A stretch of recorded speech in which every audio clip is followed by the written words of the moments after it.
नमस्कार दोस्तों, मैं डॉक्टर अमित रंजन एक बार फिर से आप सबका अपने यूट्यूब चैनल बीपीएससी जोन पर स्वागत करता हूं। आज हम लोग जिस विषय पर चर्चा करने वाले हैं वह है गोदान उपन्यास में ग्रामीण एवं शहरी कथा का आपस में संबंध। इसे इस तरह से भी पूछा जाता है कि गोदान के शिल्प पर विचार कीजिए। जब इस तरह से पूछा जाएगा या समानांतर शिल्प जो प्रयोग किया गया है उस पर विचार कीजिए तो उसमें भी इसी प्रश्न का उत्तर लिखना होगा जिस पर हम लोग बात कर रहे हैं। इसे और लंबे तरीके से इस तरह से पूछा जा सकता है कि गोदान के कथानक में शहरी कथानक ग्रामीण कथानक में शहरी कथानक को गुम्फित करके प्रेमचंद ने जो है इसकी शिल्प को कमज़ोर कर दिया है। इस पर अपने विचार प्रकट कीजिए। इस प्रश्न का भी उत्तर वही होगा जिसे हम लोग आगे डिस्कस करने वाले हैं। प्रश्न इस टॉपिक को डिस्कस करने से पहले आप सबसे मेरा एक रिक्वेस्ट है, एक आग्रह है कि यदि अभी तक आपने मेरे चैनल को सब्सक्राइब नहीं किया है तो प्लीज़ इसे सब्सक्राइब कर लीजिए, क्योंकि मैं बहुत जल्द ही यूपीएससी एवं बीपीएससी के हिंदी साहित्य के पूरे सिलेबस का वीडियो लेकर आने वाला हूं। इसके साथ ही साथ विशेष रूप से बीपीएससी एवं अन्य स्टेट पीसीएस के महत्वपूर्ण जो टॉपिक्स हैं जीएस के, उन पर भी मैं वीडियो बनाने वाला हूँ। तो आइए शुरू करते हैं आज का टॉपिक। हमारा आज का टॉपिक है जो जैसा कि मैंने पहले कहा, गोदान के कथानक में ग्रामीण एवं शहरी कथानक का आपस में संबंध। गोदान का जो कथानक है उसमें कई सारे आरोप लगे हैं। आरोपों को हम लोग एक एक करके देखते हैं। पहला आरोप तो यह लगा है कि इसमें शहरी और ग्रामीण कथानक जो हैं वो दोनों में आपस में कोई संबंध नहीं है, बहुत कम ही संबंध है, बहुत कम संबंध है। इतना कम संबंध है कि यदि गोदान के जो ग्रामीण और शहरी कथानक को दोनों को अलग अलग निकाल दिया जाए तो दो स्वतंत्र उपन्यास बन सकते हैं। इसी में दो आरोप हो गए। तो दो आरोप यह हुआ। तीसरा आरोप यह लगता है कि जो गोदान का शहरी कथानक है उसे व्यर्थ ही बहुत ज़्यादा विस्तार प्रदान किया गया है। चौथा आरोप यह लगता है कि गोदान का जो शहरी कथानक है वह मूल रूप से प्रेमचंद के दार्शनिक विचारों के अभिव्यक्ति के लिए उसे रखा गया है, जिससे क्या होता है कि उस शहरी कथानक के जो पात्र आते हैं वो बेजान हो जाते हैं। तो इस तरह से कुछ आरोप लगते हैं। अन्य भी कई मानदंड हैं जिनको आधार बनाकर यह कहा जाता है कि इसका शिल्प कमज़ोर है, शहरी कथानक ग्रामीण कथानक के बीच में जो है आपस में संबंध नहीं है। वो मानदंड कौन कौन से हैं? तो पहला मानदंड है जैसे कि पात्र है। पात्रों के आधार पर यह सब किया जाता है। पात्र या चरित्र के आधार पर, आवृत्ति के आधार पर एवं गुणात्मक प्रभाव के आधार पर। गुणात्मक प्रभाव के आधार पर चरित्र जो हैं कुल मिलाकर इस उपन्यास में मोटे तौर पर 86 से 88 पात्र हैं, प्रमुख पात्र हैं। लेकिन सिर्फ 4 ऐसे पात्र हैं जो कि गांव एवं शहर दोनों में नजर आते हैं। 4 पात्र कौन कौन से हैं? 4 पात्र हैं गोबर और मेहता मालती राय साहब। यही 4 पात्र हैं जो गांव और शहर दोनों जगह नजर आते हैं। तो यह कहा जाता है कि 88 पात्र में मात्र 4 ऐसे पात्र हैं शहर के या गांव के जो कि आपस में एक दूसरे से संबंध रखते हैं। तो इस आधार पर कहा जाता है कि इसका कथानक का जो है शिल्प है वो कमज़ोर है या आपस में उन दोनों के बीच कोई संबंध नहीं है। दूसरा जो है आवृत्ति। अब जो 4 पात्र मिलते भी हैं तो उनकी आवृत्ति कितनी है? क्या वो बार बार मिल रहे हैं? गांव का पात्र शहर जा रहा है या शहर का पात्र गांव में आ रहा है? तो इसकी जब हम पड़ताल करते हैं तो पाते हैं कि गोबर जो है गांव से शहर 2 बार जाता है और शहर से वापस भी लौटता है, फिर गांव जाता है, यानी ये पूरी प्रक्रिया वो 2 बार सिर्फ करता है। राय साहब जो कि शहरी पात्र हैं गाँव में सिर्फ 1 बार आते हैं। मेहता मालती जो कि शहरी पात्र हैं वो गांव में सिर्फ 2 बार आते हैं। तो आवृत्ति के स्तर पर भी आरोप लगाया जाता है कि आवृत्ति के स्तर पर भी ग्रामीण एवं शहरी कथानक में आपस में संबंध नहीं है। तीसरा है जो गुणात्मकता, कि वो जो पात्र जो शहर का गांव में आता है, गांव का शहर में आता है तो मतलब बहुत लंबा कथानक घेरता है, कुछ गुणात्मकता है, कहानी में कुछ प्रभाव डालता है या यूं ही है। तो हम लोग देखते हैं कि जो राय साहब शहरी पात्र हैं वो गाँव में जब एक बार आते हैं वो धनुष यज्ञ प्रसंग में आते हैं और उस समय भी उनका ध्यान जो गाँव पे बहुत ज़्यादा नहीं होता है बल्कि अपने शहरी मित्रों के देखभाल में ही होता है। तो इस प्रकार से देखते हैं कि यह जो गुणात्मक जो आवृत्ति है वह भी बहुत कम है। गोबर 2 बार जाता है, गोबर का दिखलाई पड़ता है। मेहता मालती जो 2 बार गांव आते हैं वो भी जो है कथानक के प्रवाह से उपजा हुआ वो प्रसंग नहीं नज़र आता है। जब वो 2 बार गांव आते भी हैं तो वो ऐसा लगता है कि ऊपर से चेप दिया गया है, ऊपर से थोप दिया गया है। तो इस प्रकार से देखते हैं कि इन 3 मानदंडों के आधार पर भी ऐसा प्रतीत होता है कि गोदान के गाँव ग्रामीण एवं शहरी कथानक में आपस में कोई संबंध नहीं है। इसके अतिरिक्त जो है कई आलोचकों ने भी इस पर अपने विचार दिए हैं, अपने टिप्पणी दी है। शांति प्रिय द्विवेदी जी हैं, वो कहते हैं, वो शहरी कथानक को, गोदान के शहरी कथानक को सिरे से खारिज कर देते हैं, उसको अवान्तर प्रसंग कहते हैं और बोलते हैं कि वो गौण कथानक है, मुख्य कथानक जो है वो ग्रामीण कथानक ही है। इसके अलावा नंद दुलारे वाजपेयी का ये कोटेशन बहुत ही फेमस है कि गोदान के शहरी व ग्रामीण पात्र एक बड़े मकान के 2 खंडों में रहने वाले परिवारों के समान हैं, जिनका एक दूसरे के जीवन क्रम में बहुत कम संपर्क है। वे कभी कभी मिल लेते हैं, कभी कभी झगड़ भी लेते हैं, किंतु दोनों स्थितियों में उनमें स्थायी संबंध नहीं बनता। यह नंद दुलारे का बहुत प्रसिद्ध कथन है। इनका कहने का अर्थ यह है कि ये हुआ गोदान का कथानक, ठीक है। ये बड़े मकान के समान है जिसका 2 खंड है, इसमें 2 परिवार रह रहा है। इसको मान लीजिए शहरी कथानक, इसको ग्रामीण कथानक। 2 परिवार रह रहा है, इन दोनों में आपस में बहुत ही कम संबंध होता है। ये कभी कभी आपस में मिल लेते हैं, झगड़ भी लेते हैं, लेकिन कोई स्थायी संबंध नहीं बना पाते हैं। तो ये गोदान का के शहरी एवं ग्रामीण कथानक के आपसी संबंध पर विचार करते हुए कुछ प्रमुख कोटेशन थे। एक बहुत ही प्रसिद्ध लेखक ने इसी संदर्भ में यह कहा था कि अगर मुझे गोदान का कथानक लिखना होता तो मैं पूरा गोदान 100 पन्ने में सिमट कर रख देता, यानी 100 पन्ने में लिख देता। तो यह कुछ आरोप जो हैं गोदान के ग्रामीण एवं शहरी कथानक के आपसी संबंधों को लेकर लगाए गए हैं। अब हम लोग एक एक करके विचार करेंगे कि ये आरोप कहाँ तक सत्य हैं। तो सबसे पहले तो हम लोग यह देखते हैं कि यह जो कथानक लिखा गया है, कथा वस्तु जो है उसका कालखंड क्या है। गोदान के उपन्यास के कथानक का कालखंड भी 1936 के आसपास का ही है और यह वह दौर था जब गांव और शहर जो है दोनों पृथक यूनिटी थी, हुआ करती थी, पृथक दोनों हुआ करते थे और उनमें आपस में वास्तव में भी बहुत ज़्यादा इंटरेक्शन नहीं हुआ करता था। तो यह जो सामाजिक यथार्थ था उसी की अभिव्यक्ति गोदान में प्रेमचंद ने कर दी। तो इस तरह से ये जो तीनों आरोप हैं कि चरित्र, आवृत्ति और गुणात्मकता के आधार पर आपस में कम संबंध है, वो एक सिरे में ही खारिज हो जाता है। अब हम लोग देखते हैं कि शहरी कथानक को लाने के पीछे प्रेमचंद का उद्देश्य क्या था।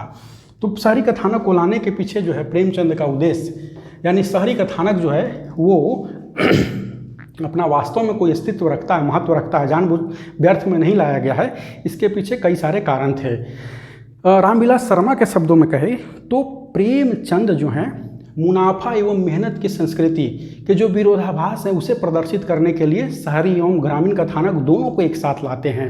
मुनाफे एवं मेहनत की संस्कृति को, मेहनत की संस्कृति का जहाँ प्रतिनिधि पात्र कौन सा है, गोबर है जो कि मेहनत करता है, वहीं मुनाफे की संस्कृति जो कि गांव में रहता है, और मुनाफे की संस्कृति का जो प्रतिनिधि पात्र है वो कौन सा है, वो है आपको खन्ना जो कि शहर में रहता है। मेहनत की संस्कृति का जो प्रतिनिधि पात्र जो है होरी और गोबर, होरी का पूरा परिवार। तो जो होरी एंड गोबर फैमिली जो हैं मेहनत की संस्कृति के, वो क्या है कि एक बहुत दिन रात मेहनत करते हैं, जी तोड़ मेहनत करते हैं, और एक मेहनत के बावजूद जीवन की एक बेहद छोटी सी लालसा को वो पूरा नहीं कर पाता है। मेहनत का यह किसान जीवन की एक छोटी सी लालसा, यानी गाय कि उसके द्वार पर गाय हो। होरी क्या कहता है, गौ से ही तो द्वार की शोभा होती है काका, जब वो मिलता है गाय ग्वाले से जब मिलता है तब, तो यही कहता है। और एक छोटी सी मेहनत का होरी एक छोटी सी अभिलाषा कोई अपनी पूर्ति नहीं कर पाता है।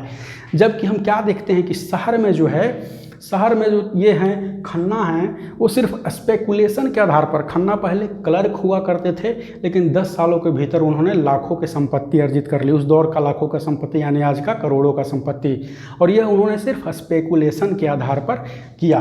तो प्रेमचंद जो है ग्रामीण एवं शहरी कथानक दोनों को जोड़कर क्या दिखाना चाहते हैं कि मेहनत एवं मुनाफे की संस्कृति के विरोधाभास को उन्होंने इस ग्रामीण एवं शहरी दोनों कथानकों के माध्यम से दिखाया है।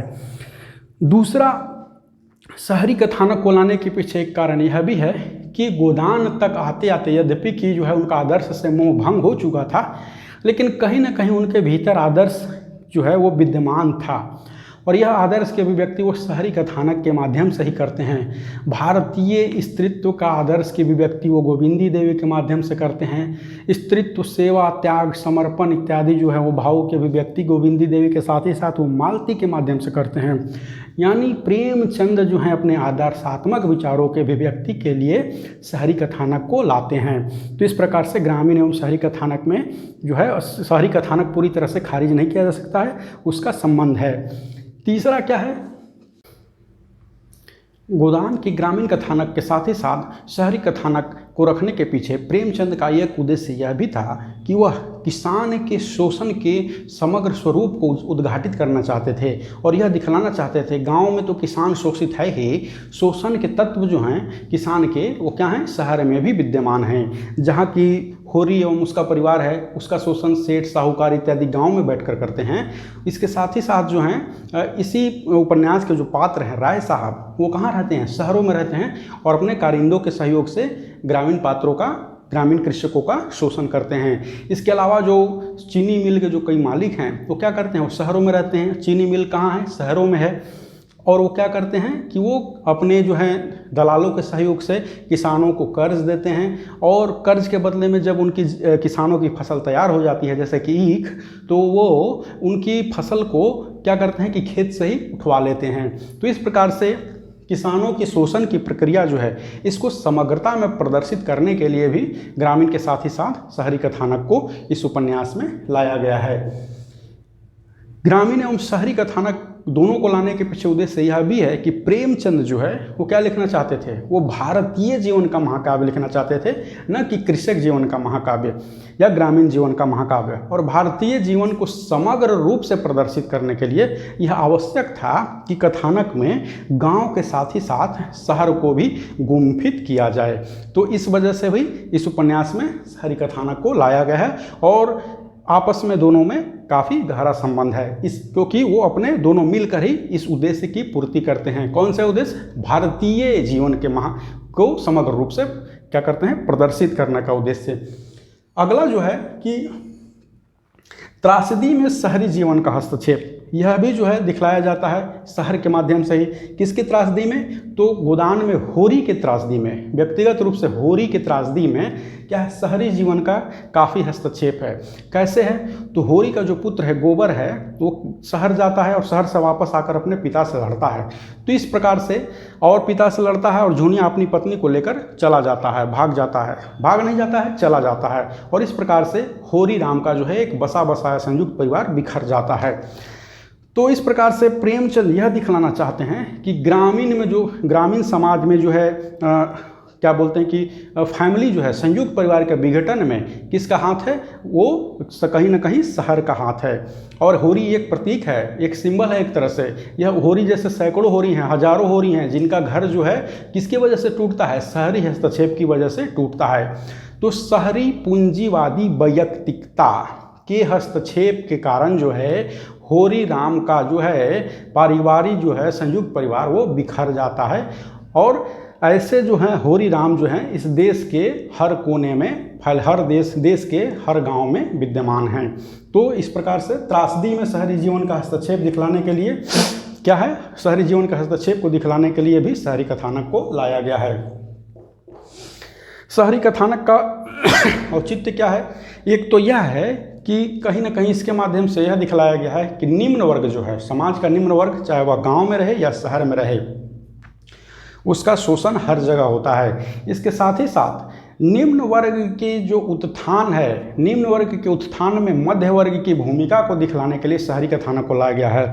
जो निम्न वर्ग की मुक्ति है उसकी मुक्ति में किसका, मध्य वर्ग में, जैसे मेहता एवं मालती सहयोग करते हैं। निम्न वर्ग ग्रामीण जो हैं उनके उत्थान में मध्य वर्ग की भूमिका की तलाश की गई है। इसके साथ ही साथ उसकी सीमाओं को भी दिखलाना था कि निम्न वर्ग की मुक्ति में मध्य वर्ग की भूमिका कैसी हो सकती है, साथ ही साथ उसकी सीमाएं क्या है। इन दोनों को दिखलाने के लिए भी शहरी कथानक आवश्यक था क्योंकि पात्र जो थे वो शहर के थे। तो इस प्रकार से हम देखते हैं कि गोदान में शहरी एवं ग्रामीण कथानक के बीच आपस में क्या संबंध है। इसके साथ ही साथ एक और है कि प्रेमचंद का यह उपन्यास जो है 1936 का उपन्यास है। यह वह दौर था, संक्रमण काल का वह दौर था जब सामंतवाद की कोख से क्या है, पूंजीवाद जन्म ले रहा था। तो सामंती चरित्र की विशेषता को दिखलाने के लिए गांव को दिखलाया गया क्योंकि यह सामंतवाद क्या है, गांव में विद्यमान है। और पूंजीवाद जिसका अभ्युदय सामंतवाद की कोख से हो रहा था, उसका स्वरूप कैसा था, उसके शोषक स्वरूप को उभारने के लिए क्या दिखाया गया, शहर का चित्रण किया गया, शहर को लिया गया। तो इस प्रकार से हम देखते हैं कि गोदान में शहरी एवं ग्रामीण कथानक के बीच आपस में क्या संबंध है हमने देखा। सबसे पहले हमने देखा इस वीडियो में कि उस पर जो कई सारे आरोप लगाए गए थे, हमने उन आरोपों को देखा, विविध आलोचकों के विचारों को देखा और अंत में एक एक करके उन आरोपों की काट रखी। साथ ही साथ शहरी कथानक का इस उपन्यास में होने का औचित्य क्या है, हमने यह सिद्ध करने का प्रयास कुछ तथ्यों से किया। और अगर आपको यह वीडियो अच्छा लगा हो मित्रों तो प्लीज़ इसको लाइक ज़रूर करें, क्योंकि इस वीडियो को बनाने में मुझे बहुत ज़्यादा परिश्रम करना पड़ा। कल मैं बहुत ज़्यादा प्रयास कर रहा था, 3-4 बार में भी मेरे साथ कल दुर्भाग्य ने 4 बार मुझे बहुत परेशान किया। पहली बार में बिजली कट गई, दूसरी वीडियो बनाते बनाते दूसरी बार में फ़ोन ओवरहीट हो गया और मैं पूरा बोलता चला गया, मुझे पता ही नहीं चला कि रिकॉर्डिंग नहीं हुई है। तीसरी बार ये फ़ोन गिर गया, स्टैंड मेरा गिर गया। और चौथी बार जब मैंने इसे छोड़ दिया, टॉपिक को एक नए टॉपिक पर बनाने की कोशिश की, तो वह भी नहीं बना। तो कहने का मतलब है कि इस वीडियो को मैंने कल और आज 2 दिनों में पूरा किया है और काफ़ी मेहनत मैंने इस पर की है। अगर यह मेहनत आपको कहीं झलकती है, कहीं दिखता है, कहीं आपको ऐसा लगता है कि इससे आपका कोई कॉन्सेप्ट क्लियर हुआ है, तो प्लीज़ मेरे इस वीडियो को लाइक करें, शेयर करें, सब्सक्राइब करें, अपने मित्रों को दिखलाएं, क्योंकि मैं अक्सर कहता हूँ ज्ञान बांटने से बढ़ता है। जय हिंद, जय भारत, धन्यवाद।